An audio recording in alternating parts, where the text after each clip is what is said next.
നമ്മളാലോചിച്ച് നോക്കും, നമ്മുടെ കടൽ മൊത്തം ചില മുതലാളിമാർക്ക് തീറെഴുതി കൊടുത്തിട്ടുണ്ട്. ആ വിഭവങ്ങളെല്ലാം ഇനി അവരാണ് ശേഖരിക്കേണ്ടത്.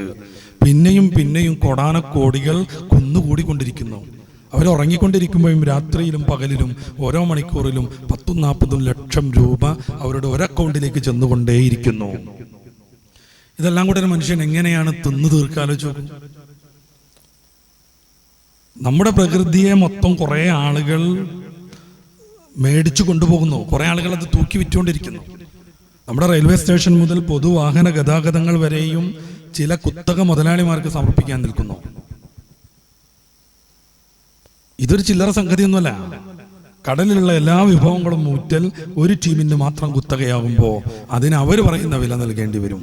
നമ്മുടെ കേരളത്തിലൊരു ട്രെൻഡ് വരുന്നുണ്ട്. അമേരിക്കയിലൊക്കെ വലിയ വലിയ കമ്പനികൾ കേരളത്തിലെ നല്ല ആശുപത്രികളൊക്കെ വാങ്ങിച്ചുകൊണ്ടിരിക്കുകയാണ്.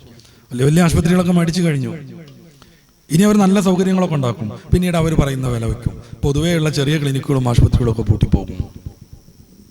സൂപ്പർ മാർക്കറ്റുകളൊക്കെ വലിയ സുഖമായിട്ട് നമ്മൾ കയറിയിട്ട് നല്ലൊരു ട്രോളി എടുത്തിട്ട് ആവശ്യമുള്ളതെല്ലാം ഒരുമിച്ച് കൂട്ടി വാങ്ങിക്കൊണ്ടുവരാറൊക്കെ ഉണ്ടല്ലോ. തീർച്ചയായിട്ടും അതിന് ചില സൗകര്യങ്ങളുണ്ട്. പാർക്ക് ചെയ്യാൻ വിശാലമായ സംവിധാനങ്ങളുണ്ടാകും. എല്ലാം ഒരു കെട്ടിടത്തിൽ നിന്ന് തന്നെ നമുക്ക് ലഭിക്കും. അത്തരം സംഗതികളൊക്കെ ഉണ്ടാകുമ്പോഴും അത് വ്യാപകമായി വരുന്നത് അനുസരിച്ച് നമ്മുടെ പ്രാദേശിക കച്ചവടക്കാരൊക്കെ എടുത്തു വെച്ച് പോകും. പിന്നെ നമുക്ക് കടയിൽ പോയി സാധനം മേടിച്ചിട്ട് പൈസ ഞാൻ വൈകുന്നേരം തരട്ടോ 9 എന്ന് പറയാൻ കഴിയില്ല. പിന്നെ നമുക്ക് പറ്റിനെടുക്കട്ടോ എന്ന് പറയാൻ കഴിയില്ല. ആദ്യമൊക്കെ ഓഫർ വന്നിട്ട് നമ്മളൊക്കെ അതിൻ്റെ ആളുകളായി തീർന്നാൽ പിന്നെ നല്ല പൈസ മേടിച്ച് അവർ വിൽപ്പന നടത്തുമ്പോൾ നമുക്ക് ഓഫർ ഇല്ലാത്തപ്പോൾ വാങ്ങിയ കാലത്തേക്ക് തിരിച്ചു പോകാൻ കഴിയാതെ വരും. നമ്മൾ ആലോചിച്ച് നോക്കും, ജിയോ എന്നറിയുന്ന ഫോൺ കമ്പനി 3 മാസം സൗജന്യമായി ഫുൾ ടൈം നെറ്റ് അനുവദിച്ചു.